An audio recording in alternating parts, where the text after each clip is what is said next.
Time once again for Money TV. I'm Donald Baillargeon. Thanks so much for joining us. Money TV is the program all about money and what makes it happen.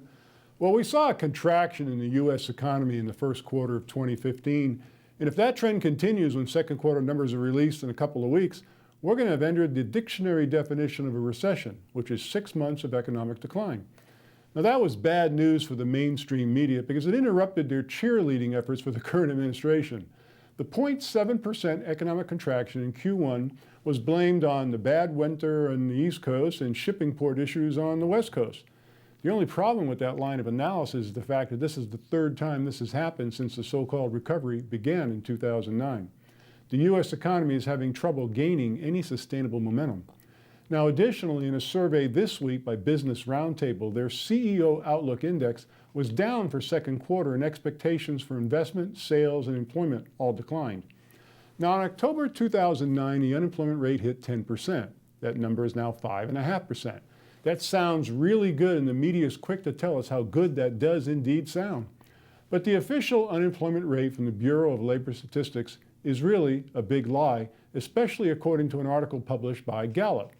The media loves a comeback story, and 5.5% sounds so much better than 10%. The administration wants to score political points.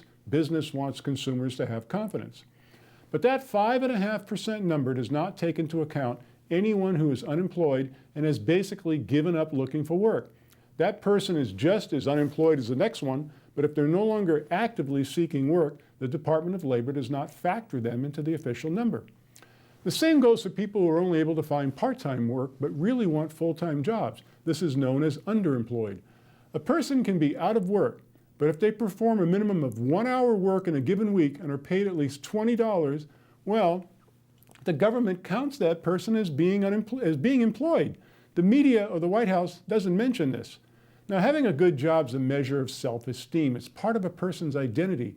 Right now, the percentage of the available workforce, adults 18 and over, is at the lowest point in 40 years. Full-time jobs were always defined as 40 hours per week. Now the government says that number is 30 hours. Businesses that are facing Obamacare regulations they cannot afford are keeping employees below that 30-hour threshold in an attempt to remain profitable and keep the doors open. Few Americans are popping champagne corks when the media reports unemployment's at 5%.